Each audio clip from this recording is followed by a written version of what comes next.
Hello everyone. In this video we are going to see what are the stanza forms. So can you guess what are the stanza forms? If you have guessed it rightly, you can post it in the comment section below. So the stanza forms which we are going to discuss are the heroic couplet, the terza rima, the octava rima, the Chaucerian stanza, the Spenserian stanza. So we will discuss the stanza forms one by one. As the first, the stanza form which we are going to discuss is the heroic couplet. Before asking you the question, what is mean by couplet, I want to ask you the question, what is mean by couple. So why I am asking this question in the sense, if we learn a new thing, we want to connect it with our real life. Then only we can understand it clearly. In real life too, we have to compare it with the thing which we enjoy. So on hearing the word couple itself, many people will have smile on their face. That is why I have connected couple and couplet. So couple refers to two. In the same way, couplet too refers to two. Okay. So the heroic couplet. We will see what is meant by heroic couplet in detail. Characteristics. So what are the characteristics of heroic couplet? Heroic couplet consists of two iambic pentameters rhyming together. So if a poem has two lines, then the two lines should rhyme together. Then only the readers will enjoy to read that poem. So here too the heroic couplet will have two iambic pentameters. So as a literature students we have already familiar with these terms, pentameters, iambic pentameters and all. So penta refers to 5, so two iambic pentameters. So each line will consist of 5 words, so two iambic pentameters rhyming together. So both at the end of each line, the ending words will rhyme together. And then standard form, so it is a standardized form. We cannot change. The poet doesn't have the rights to change according to his wish. There is already a standard form, so he has to follow that standard form. And then involves a pass at the end of every line and the completion of the sentence at the end of the couplet. So when first line ends, there will be a pass. And then when the couplet ends, there will be the completion of the sentence. If there is the sentence is incomplete, then the couplet will not end. So at the end of the couplet, the sentence will end. And then always closed or complete in itself. So the couplet depend on that two lines alone. So it need not to be depend on any other lines. Okay, so if a couplet is given in two lines, then if you read that two lines alone, it is enough to get the complete sense of that line. So it is not necessary to read the line which is before the couplet or the line which is after the couplet. So always close or complete in itself. And then the rhyme is single. The rhyme is single because there are only two lines. So the ending word of the first line should rhyme with the ending word of the second line. So the rhyme should be a single one. So if it has more than two lines, then we can say the rhyme may be single, or the rhyme may vary from single to numerous. But as since it consists of only two lines, the rhyme is single. Variations. So when the A changes, definitely everything will change. So the heroic couplet too undergone changes. So we can see what are the changes, what are the variations. Use of the heroic couplet varied from time to time and poet to poet. According to the age, according to the writers and the readers, every theory and every writing techniques tend to change. So the heroic couplet also varied according to the time and according to the poet. And then practiced most correctly by Pope. So we are all aware of Alexander Pope. So he was the person who used this heroic couplet to the at the most correct form. And then a special feature of his heroic verse is a pass or caesura towards the middle of every line.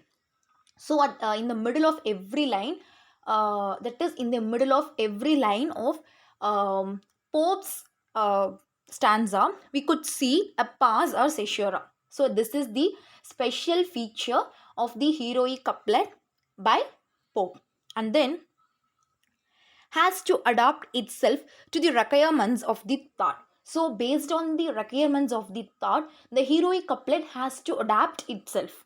Okay, so only based on the requirements, the heroic couplet should adapt. So it cannot go on its own. So it has to adapt based on the requirements of the thought. And then Dryden's verse are not always installed, nor his couplets self-contained.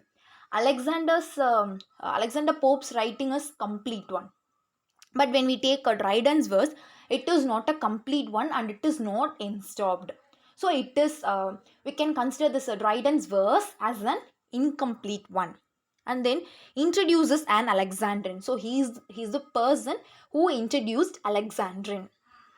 I hope you're all aware of what is Alexandrine. And then history. So what is the history? I have repeating the same thing in many of the videos, that is, before learning a new thing, we want to be aware of its history. So here too we are going to see the history of the heroic couplet. First used in England by Chaucer. So Chaucer was the first person to use it in England. And then where was it where was it originated from? So it was derived it from older French verse. So lyric we have seen in the previous video. So lyric was of Greek origin, but here this one, the heroic couplet, was derived from older French verse. And then the Elizabethans used it with equal skill in their poetry and drama. So the writers who lived during the Elizabethan era, they used it in their equal skill, both in poetry and drama. And then to quote an example, they have given Christopher Marlowe's Hero and Linda.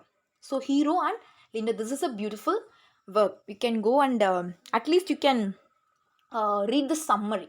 Okay, so Marlowe's Hero and Linda. Dryden and Pope give the heroic couplet a quality. Though Dryden's verse is incomplete, this Dryden and Pope have given the heroic couplet a quality. They are the persons who have given the heroic couplet a quality. They have used it for various compositions. Various compositions in the sense they have used the heroic couplet in various literary genres like drama, prose, poetry, essays, etc. Say, so they have used it for various compositions. And then coming of the romantic poets beginning of the 19th century, the couplet structure was changed. So at the beginning of the in the beginning of the 19th century, the romantic poets begin to come. So after the arrival of the romantic poets, the couplet structure started to change. So when a new group of writers have arise, definitely the technique or the theory will undergo a change. Here too, after the arrival of the romantic poets, the structure of the heroic couplet was changed, became enjambed, line running on into line. So everything gets collapsed. And then the heroic couplet, what is the unique feature of that heroic couplet? It has to end within two lines, but it runs on from line to line. Sense is continuous. So if it ends in two lines, definitely the sense will complete within that two lines. So since it runs on from line to line, the sense remains continuous. And then old restraints and limitations being completely ignored. So they have completely ignored the limitations and old restraints which have been followed already. Okay, so they have totally changed the structure. We can mention the writers during this period: Browning, William Morris, and Swinburne. So they have totally changed the structure of the heroic couplet.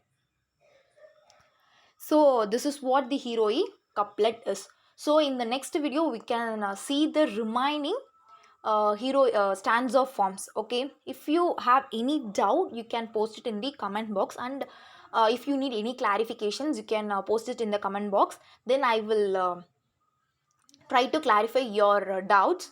So if you like this video, hit the like button and subscribe to our YouTube channel. Thank you for watching.